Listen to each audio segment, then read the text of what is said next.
Thank you all very much for being here, and welcome to dialogue number 202 in our 30th year of dialogues in research ethics. Thank you for being here. My name is Ken Goodman. I have the privilege of directing our Institute for Bioethics and Health Policy, which also, by the way, will be 30 years old. In fact, sometime in February, we will actually mark the actual anniversary of our institute. In which case, if we're allowed, Zoom aside, to actually have a party, I'm hoping we can have one of those. It is my privilege today to introduce our speaker in this dialogue in research ethics, Dr. Vasiliki Rahimzadeh. She is, as you saw from the flyer, among our colleagues at the Stanford Center for Biomedical Ethics. She's working on a number of grants, including an NHGRI ELSI program training grant. Remember, ELSI, ethical, legal, and social implications.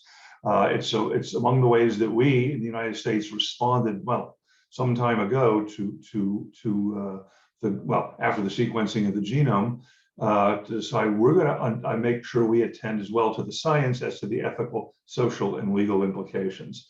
And what I'm hoping our speaker today will be doing is help me make the broader case to everyone that we need an ELSI program now for health information technology.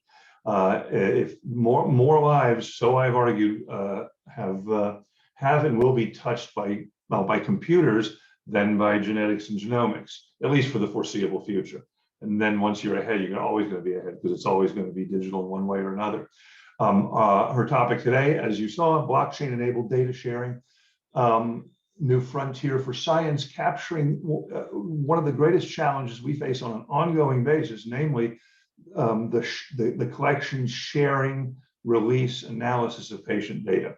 Dr. Rahimzadeh, thank you so very much for joining us this afternoon. The floor is yours. I have told her, by the way, that we try as much as possible to have a bit of a dialogue in our dialogues in research ethics, and she's promised me she will leave plenty of time for discussion at the end. With that, I shall shut up.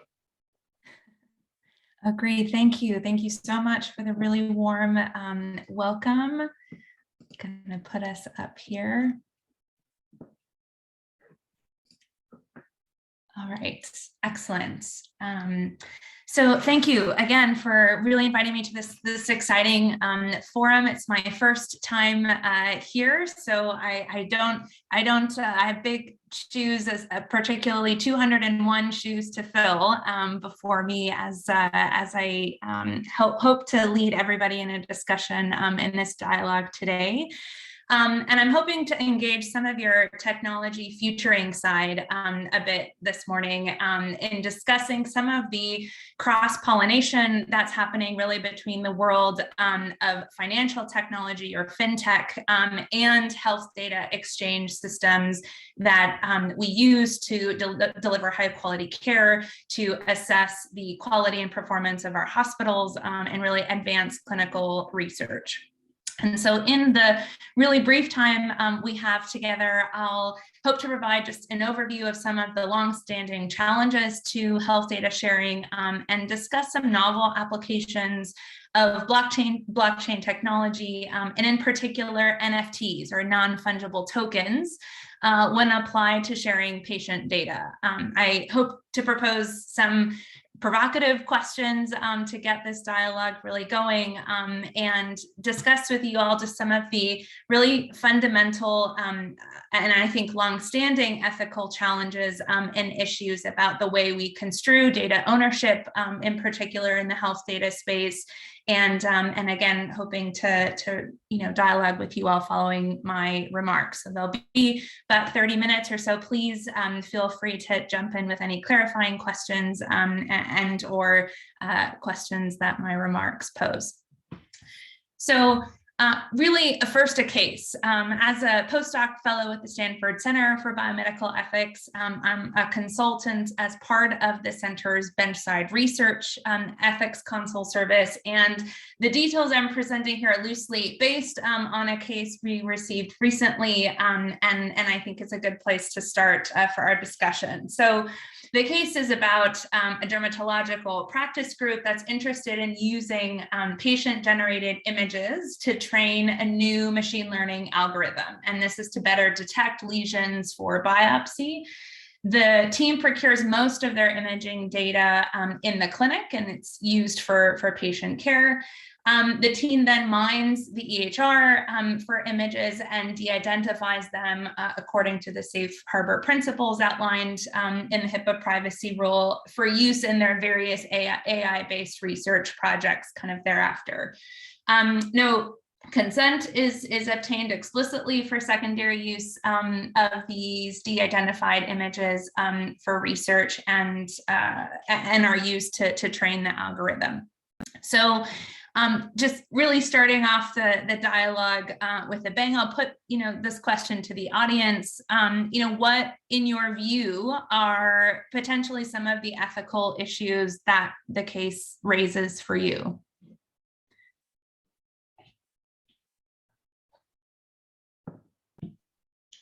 Well, since you've asked, one of them, and you'll notice a very sly trick on my part. I'm going to answer your question, and it will entail a question to you. The very notion of secondary use presumes that primary use is actually a clear concept, when in fact we can get data from clinical care, from a research study, and from public health surveillance. And we just call the first one that happens to be the way the data enters the system the primary one, but the regulatory structures around all of them are different. And one could argue the concept of secondary use itself is not a very helpful concept, assuming we want to be able to use data to improve health of populations.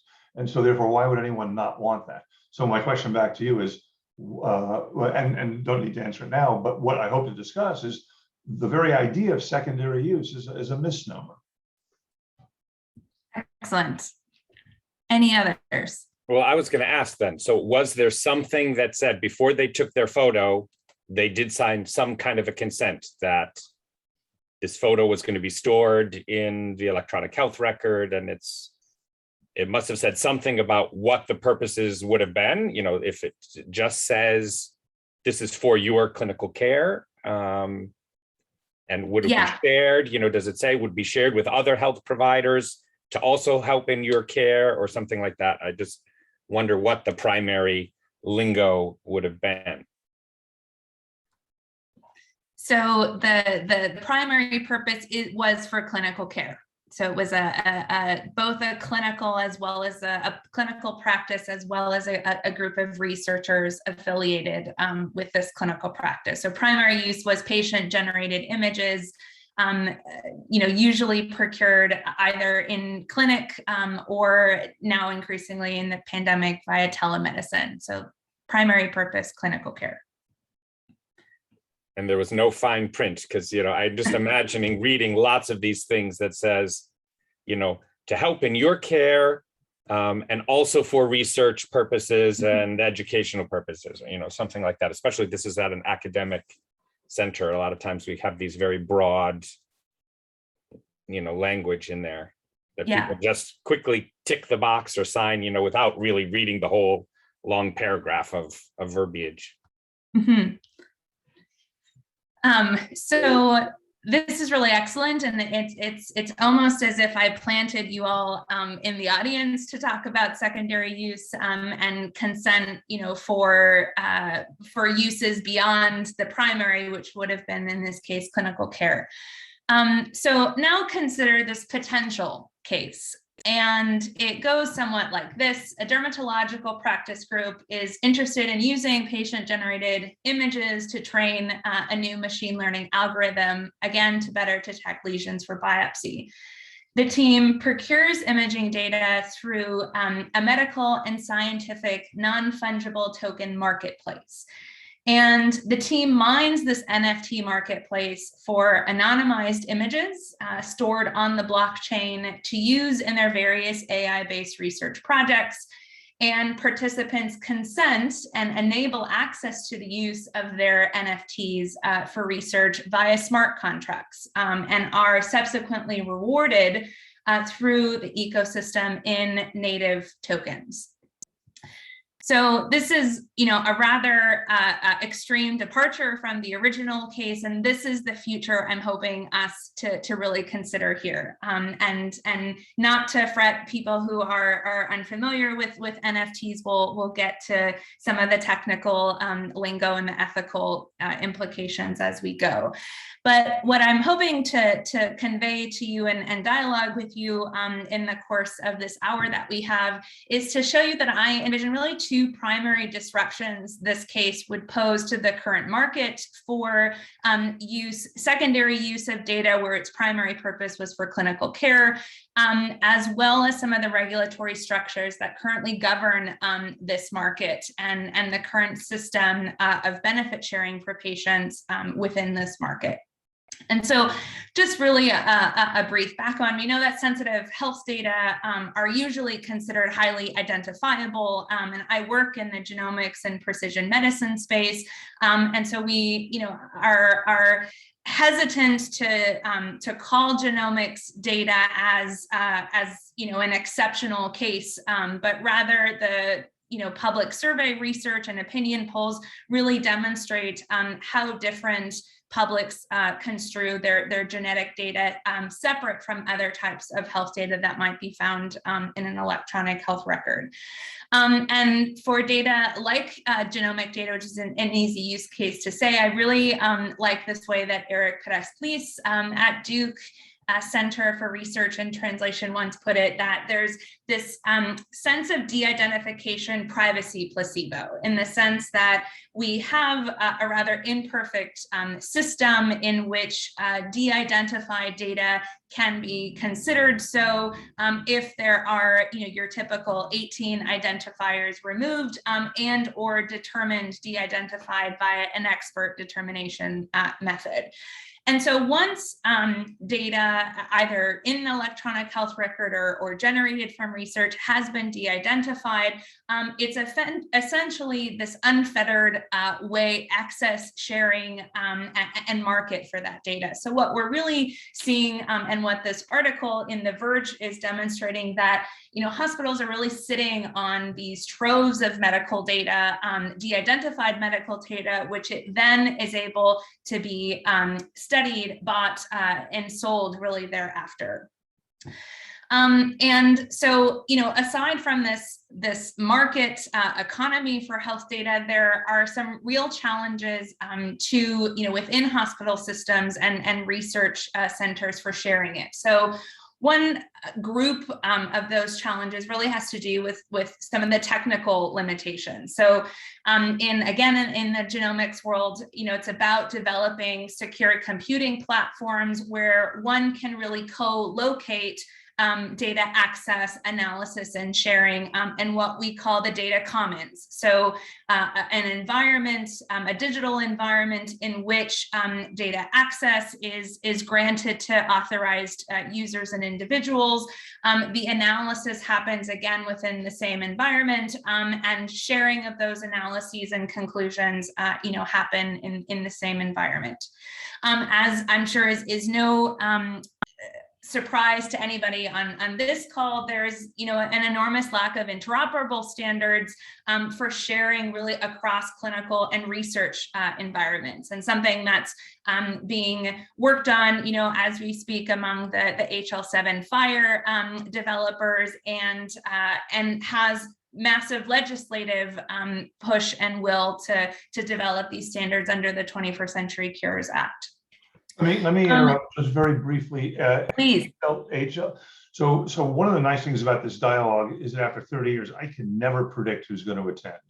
But HL7 or Health Level 7 and the Fast Health Internet FHIR is a system of standards for that sort of thing, just to make sure that those who might be new to this and are wondering what all this might mean will appreciate a little bit of hand holding. Thank you. Yeah, definitely. And so, a second category of challenges I put in this presentation is about some of the regulatory challenges. So I did my PhD in Canada, but am an American by birth. And one of the major learning curves was understanding, health data privacy and exchange across different jurisdictions. And so the Canadians tend to follow the Europeans' lead in terms of the way their parliament is organized and the way in which certainly their privacy rules mirror. And one of the things that really got me interested in some of the ethics of trans-border genomic data exchange is the real ways in which there are discrepant protections across these regulatory frameworks. So around in my time during my doctoral studies there, GDPR, it was during the negotiation and then subsequent enforcement and coming into effect of GDPR that really set, a new regulatory standard, which woke sort of the world up to its own approach to privacy and data segmentation. So, of course, in the United States, our privacy regulations are siloed by data type. We have regulations for health data, obviously, we have regulations for financial data, and for consumer data now increasingly across several states, trying to fill in the protections where some of these siloed privacy regulations have not met. And so this challenge of cross-border sharing is something that's not unique to, but certainly exacerbated in the genomics world, where we need these, enormous volumes of data to really make sound statistical associations between gene and gene environment or gene disease connections. And so, really over the last several decades, we're, sensitized to the realities of the added risk of data linkage and this tension between privacy, utility, and protection, in which for health data researchers, it's preserving both the clinical and genotypic data together that adds and renders the data set most useful to researchers, but it's that particular linkage that exacerbates privacy risk. And then lastly, of course, consent, which is something that's being highlighted here today with the case and as we discuss blockchain related sharing. And then finally, but not the least bit of a challenge has to do with some of the social reasons why health data sharing is a major challenge. There's a very unfortunate history of data misuse, exploitation, and mistrust, particularly among communities of color and marginalized populations in this country and elsewhere. And that also really stems from this unfair distribution of scientific benefits from the use, access, and collection of these data sets. And there's a lack of decision making, as the case sort of demonstrates, of how this de-identified data then gets used secondarily, tertiarily, and on and on. And that we are seeing again in the bioethics literature that there's this malalignment between the protections afforded to health data and those of public preferences for how it's used and when and by whom. And so we'll go back to this potential future case in which we are, looking to a new incentive structure, potentially a new disruption to the status quo that blockchain and these non-fungible tokens might potentially provide us.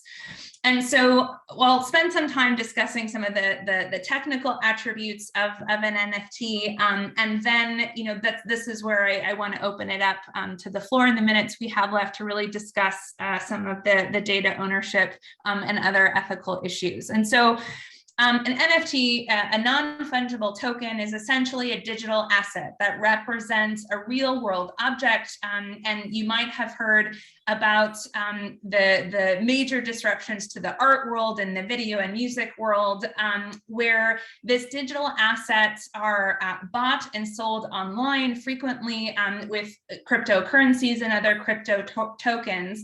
And they're stored, this record of their sale is stored using the same underlying code and infrastructure as distributed ledger technologies. And this includes the blockchain upon which major cryptocurrencies are built.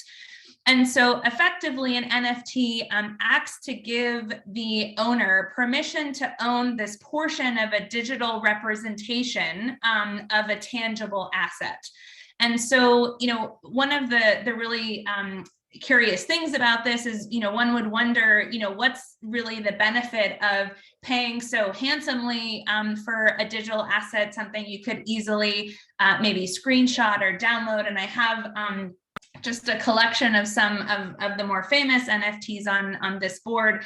The one at the very bottom is termed Beeple. It's a collection of images of people that sold for $60-some million. And what I think this really turns kind of the structure on its head, in which the reason that an NFT is valuable is because it allows the buyer to own the original asset, and it's through consensus on the blockchain network that has this built-in authentication, serving as proof of that ownership, and is described by some in Forbes magazine as having this digital bragging rights to the ownership of this item or this image. And so the name NFT is derived from its non-fungible properties. So things like physical money and cryptocurrencies are technically fungible, meaning they can be easily traded and exchanged for one another and for equal value. So €1 is always worth another euro, or one crypto like Bitcoin is always equal to another Bitcoin, despite the fact that if you bought it today, it probably costs something very different, maybe 5 minutes from now. But as an asset, it's a one-for-one and an equality exchange. Now, an NFT, in contrast, is its own digital signature, which makes it impossible for two NFTs to be worth nor exchanged for equal amounts. And that's hence why it's called this non-fungible item. And so what I'm hoping to do, in this talk is have you imagine patient data as an NFT and consider some of the implications of data ownership, what it might do to the biomedical research enterprise, both good and bad, and think of some of the policy relevant implications of doing that. And so before you think that this is, completely far-fetched and out of scope, perhaps consider a really high-profile application of NFT in the genomics world. So this is George Church, which has recently created an NFT of his human genome sequence. And the human genome, arguably one of the most uniquely identifying data assets someone can have. And to my knowledge, it hasn't yet been sold, but it is on an NFT marketplace. And so on this website, you'll see he claims the human genome provides this exciting opportunity for creation of an NFT, as it's a unique encoding of an individual, and it's each human genome's non-changing representation of their most fundamental and personal data. So this is a high-profile example of one healthcare NFT called ERC 1155. There are also new companies entering the healthcare NFT space. So this company, Ametis, for example, is based in the United Arab Emirates. and is, quote, designed to give patients complete control over their health data and support through their use of a healthcare platform that integrates medical and scientific NFT marketplace that combines a decentralized finance and governance structure, as well as social payment and utility. So patients are able to create NFTs of their record and then allow access to and use of their data via various channels and by a consensus protocol.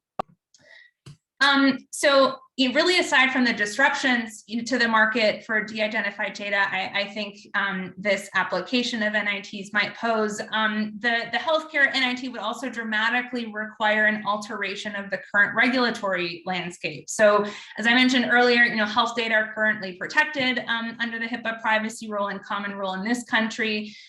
Were used for research and clinical care. An NFT is governed by and executed exclusively as part of smart contracts. So this is where the terms of the data sale or the content or the item of the NFT sale and likely subsequent uses are written in code and only executed on the blockchain as stated in this contract.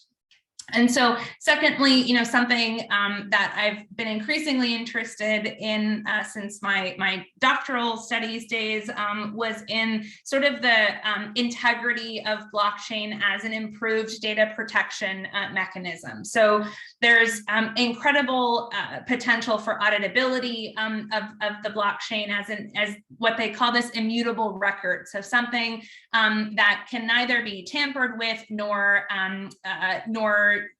misused, because every action is accounted for and recorded. And so this immutable record keeping on an Ethereum platform really supersedes some of the safe harbor protections and even expert determination in making data, in fact, more protected as it becomes more accessible and open to people.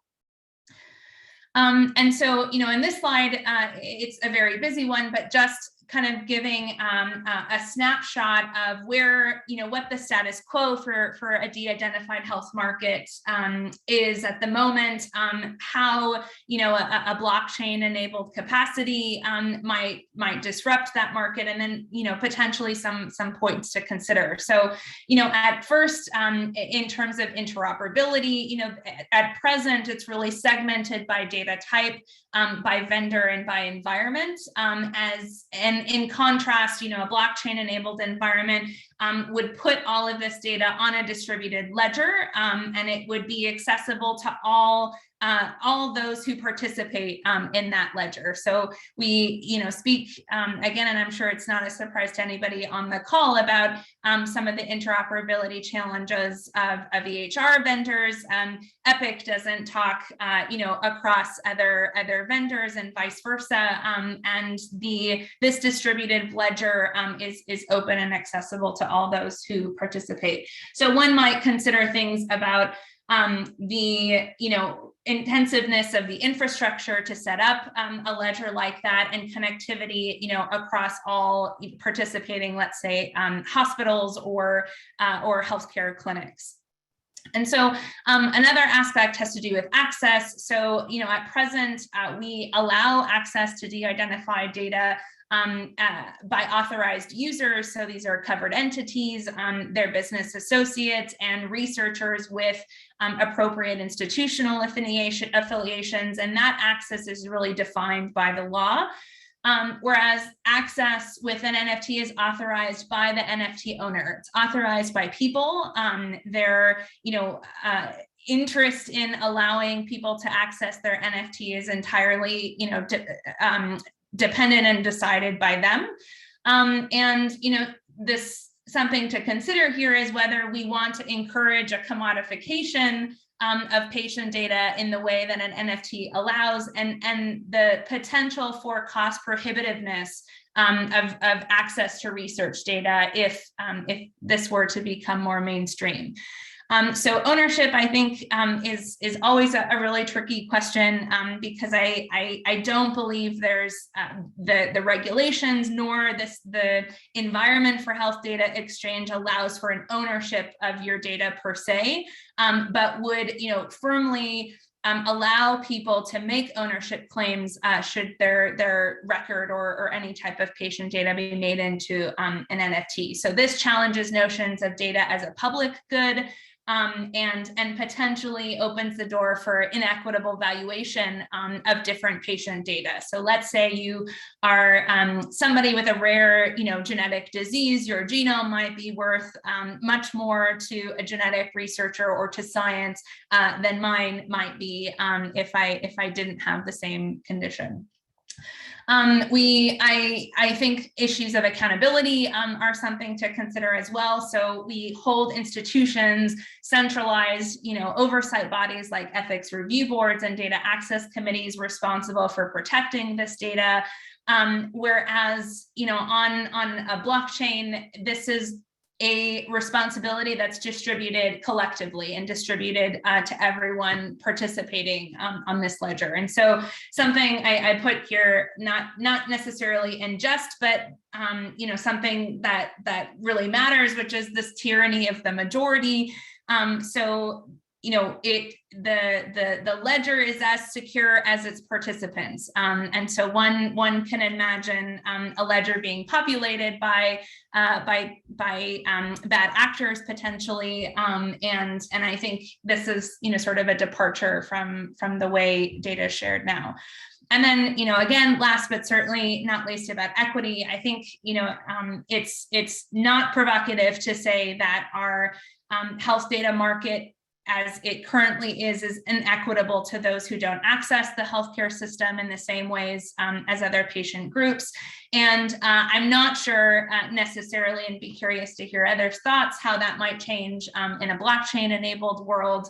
I worry about the resource intensiveness of blockchain-enabled infrastructure, and we already see vast inequities in healthcare access, but also healthcare resourcing among rural clinics and those hospital institutions that are not at tertiary, let's say, academic centers. And this system does require a bit of high technical literacy, which as we know, segments certain and discriminates against certain parts of the population. So I'm going to really open the floor to all of you, and pose some questions, and our dialogue can go in some of these directions and take up some of these questions, but I'm open to hear others too, about should individuals be able to profit or otherwise directly benefit from sharing and selling their data in this way. And I'm really curious to hear your thoughts on some of the scientific and social value of a new incentive structure of data ownership that this model sort of has us consider. And this issue about research participants being much more engaged in how their data is used and when, and really driving research agendas and centralizing control over secondary data use. I know Ken doesn't like that word for downstream research purposes. So I'm going to leave it there and really open, the floor to others for questions and for challenges and critiques. And I'm really looking forward to hearing your thoughts. I noticed earlier Dr. Bookman had his hand up and withdrew it. Richard, you get first dibs. Oh, there you go. First of all, thank you so much for this talk. I mean, I think this is provocative, challenging, and some indication of where we might be going. But just if I could start with a couple of questions from ignorance. Please. So, do I have an NFT as a patient? Is every individual data element of my medical record going to have its own NFT? It could potentially. Okay. It could potentially, in the sense that any digital asset, any digital piece of data can be made into an NFT. Right. So somebody's doing a blood pressure study. They only want my blood pressure data. Somebody else, is doing a vision study. They want to know about my cataracts, or right. Mm-hmm. And so the ability to essentially explode the multi-terabyte individual EHR, right, seems to me to be not what the blockchain was designed for. And so if you have a 1 gigabyte MRI data set, right, from one MRI scan, you don't want to put that gigabyte on the blockchain. You want the blockchain to have a pointer to something, right? Right. You agree? Okay, Indeed, so I agree. Okay, so there's going to be a separate data store. And so the NFT scheme that you're describing, if I understand it correctly, is simply a new gateway. It's a new access control system. Exactly. Okay. And an access control system determined exclusively by the quote owner, and in this case, the individual to which the data relate. Okay. And so if I'm doing a study and I want 100,000 blood pressure records, I have to go negotiate 100,000, smart contracts. And this would be what this company, Ametis, would hope to be an intermediary for. So instead of you as a researcher or as a clinician wanting to do research, they would aggregate all these patient NFTs to which you would go directly to the marketplace to get. So isn't that what Datavant and Health Verity, I mean, all the data brokers that are out there today are basically doing that, just not on the blockchain. And without... Right. And where the benefits, the monetary benefits are not directed to patients, they're directed to companies. Right. Good. Okay. All right. I think I understand where you want to go with this. Very neat. Very neat. But this discussion then brings up, your very last point when you had your matrix there about high technical literacy. I mean, here we have a bunch of doctoral trained people, right? And this is like way up here for me, for sure. And I suspect for a lot of people, I've never done, cryptocurrency type of stuff. And so although and the ownership one, it's the individual, nobody's going to have the technical know-how or the legal, to write these smart contracts. So we're going to be relying on companies, as you say, they'll say, here's our standard template for this kind of an arrangement. And most people, like our cell phone contract and we don't even read all of the pages and pages of that. We say, okay, yeah, if this technical expert, legal expert says that this is the standard thing, tick, yeah, that's what I'll do with my stuff too. So there's really the same kind of potential, I think, of going on, even more potential, that people will get themselves into deals that they have no understanding of. Or Ross, the UHealth, the University of Miami Health System, says to its patients, we'll manage your UHealth NFTs, right, as an added service, right? You give us some guidelines of how you want us to do that, and every once in a while, we'll send you a check. So it actually becomes an enhanced service offering of a large provider organization. Put discount on my next bill. Yeah. Don't start counting it too much. Yeah. I have a comment about this. Thank you so much for your presentation. Who is this, please? I'm sorry, we don't see your name. I'm sorry. Yeah, I'm sorry. I'm Dr. Wirtz. I'm part of I'm a postdoctoral scholar in the C-Tide program in University of Miami. I'm on a call. I'm sorry, I don't have a computer screen in front of me, but I'm listening. Thanks for joining.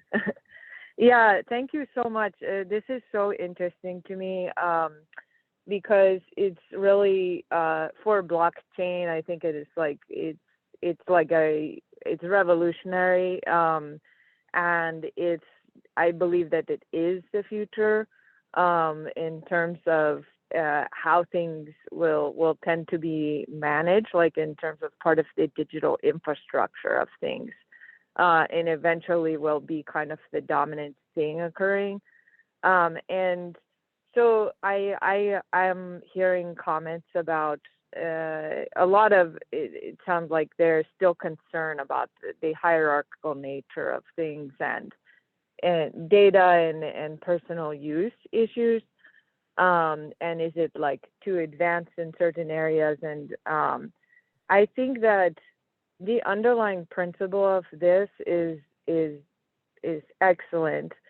And I think it really depends on how it's presented and how it's talked about with people, like anything else, because the assumptions around that people would not be able to use this or something, I think they are false. If you look at blockchain, like if you want to look through like cryptocurrency, like Bitcoin, right?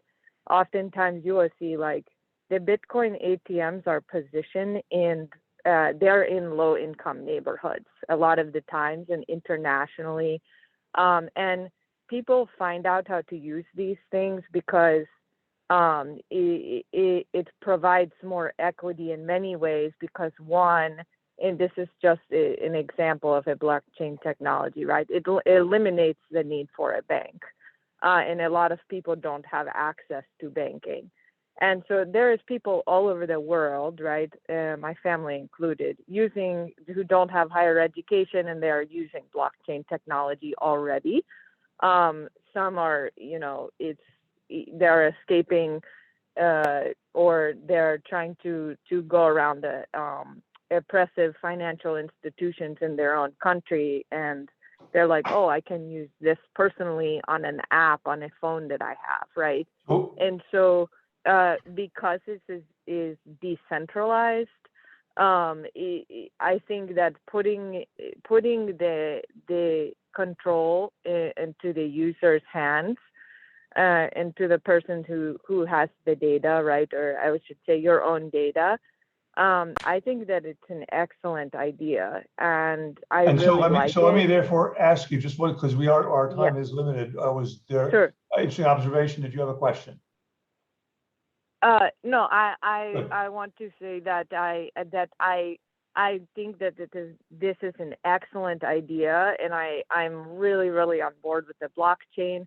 And like anything else, the benefits and consequences, right? We have to consider that. But yeah, so that's why we get to have our dialogues in research ethics. I do want to. I want to compliment the presentation. Thank you so much.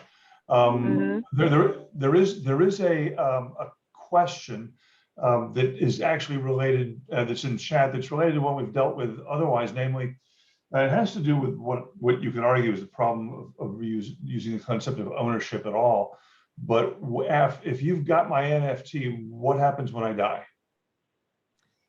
Yeah, so I wanted to just thank the previous commenter for the really kind words, and I would just add the equity question, although we're talking about different valuations of people's data, I see the benefits in making people controllers of their data, and certainly I'm thinking of the indigenous people's right to their data, and some of the really high profile cases in which those rights and the data sovereignty has been rather violated.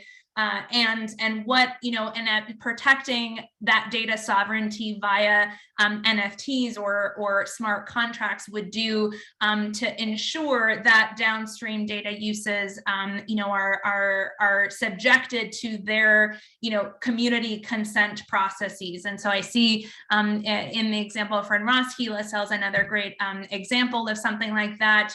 If Gila had been protected under an NFT, nobody would have been able to use it without, the family's consent.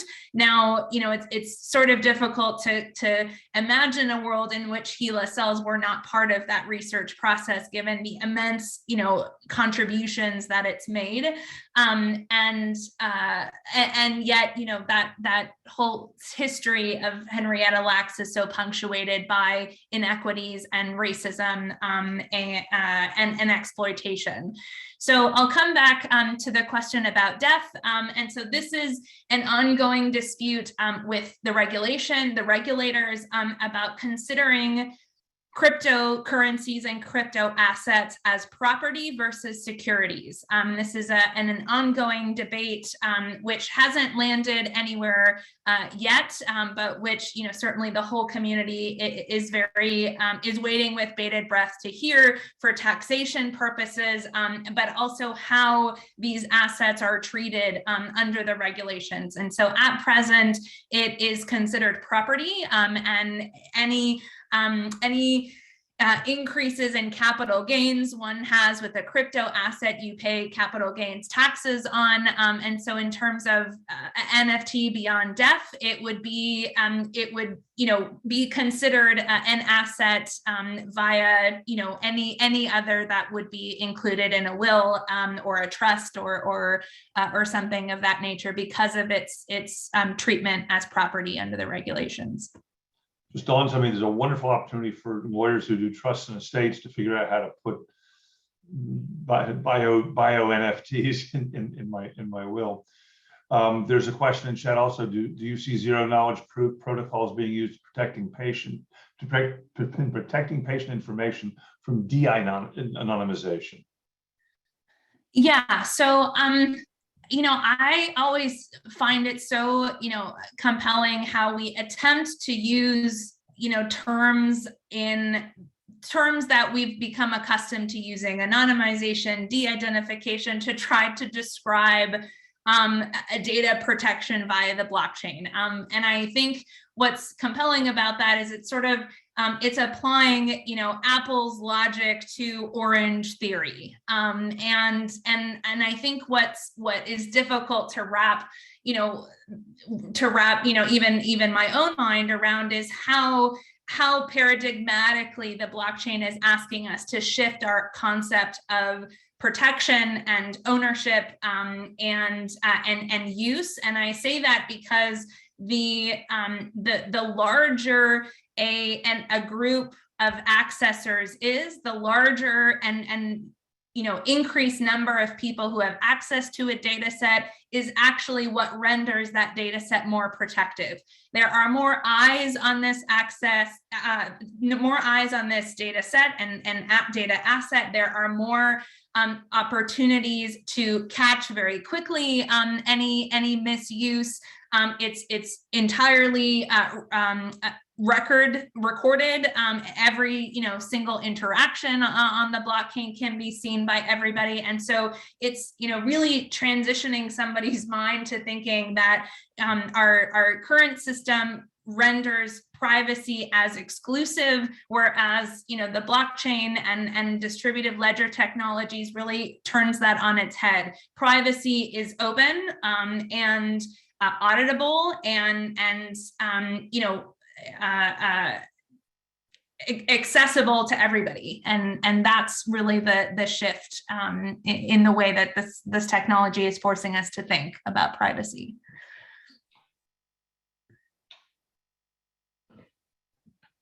I do hate dead air time, and I want to upend. You've already been very provocative, and that has done us a great service. These are exciting ideas about an exciting technology that are based on a very old concept. The old concept, of course, is that of property. We Americans do love our property. Mm-hmm. And the idea of data as property, or even intellectual property, is, as there's at least one lawyer in the room will tell you, that's a metaphor.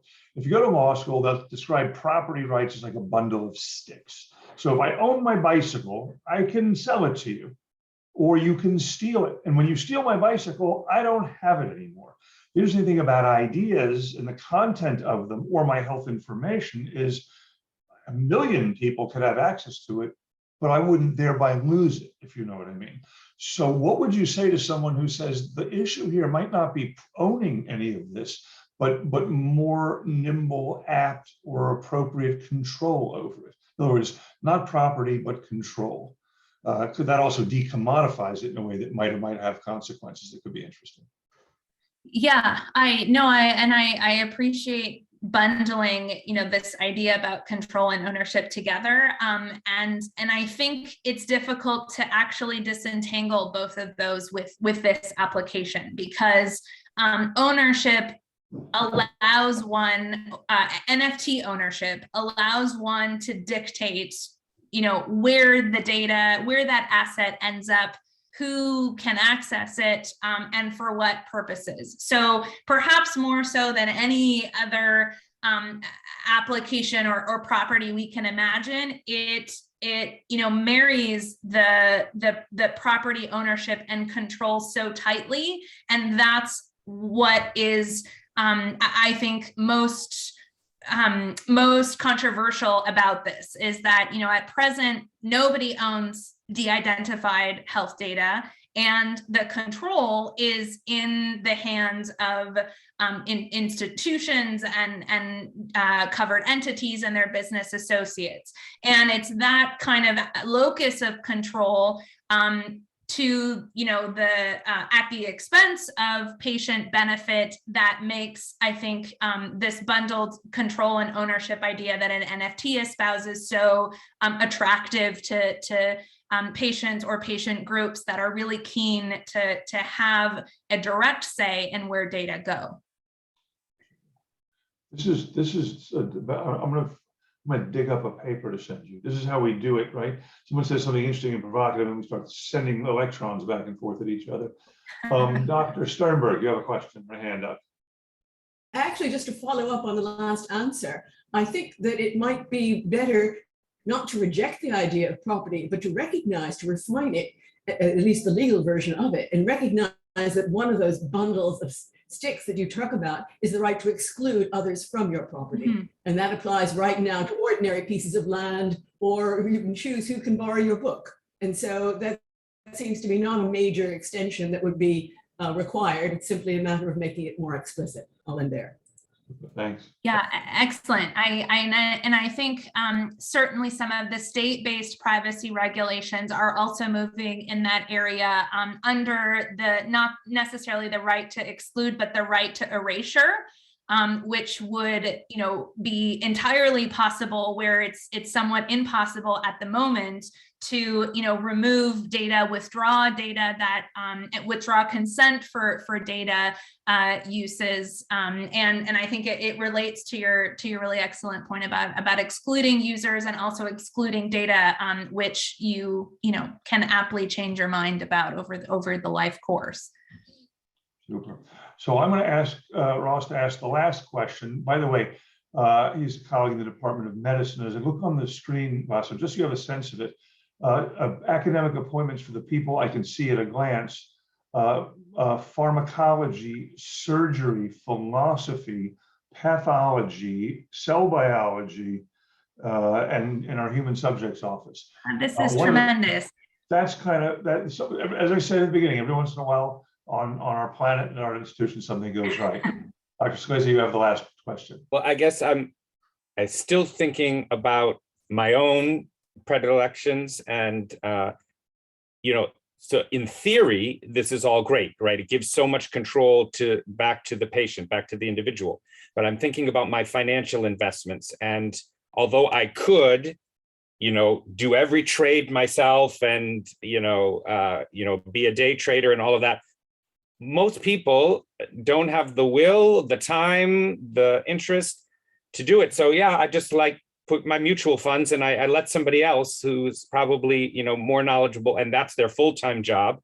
Like this almost would take a full-time job of someone to manage their information. And I think that then the default for a lot of people will be to some preset templates and things like that. And it will devolve to the control of a small handful of experts in this. And I think then you can also get into some problems, right? Right.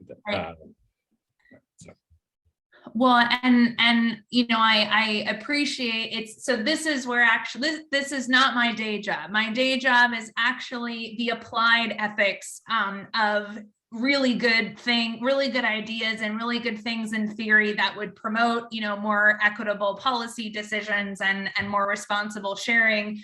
And I think, one of the aspects of a responsible ethicist is to be anticipatory. So, we're at a really prime moment in which this could really fork either way. We could allow, companies to continue to do as they always have done, which is be intermediaries and middlemen of data, of property, of much as banking institutions are, or we can anticipate some of these practical implementation and challenges, as I think you really rightly raise.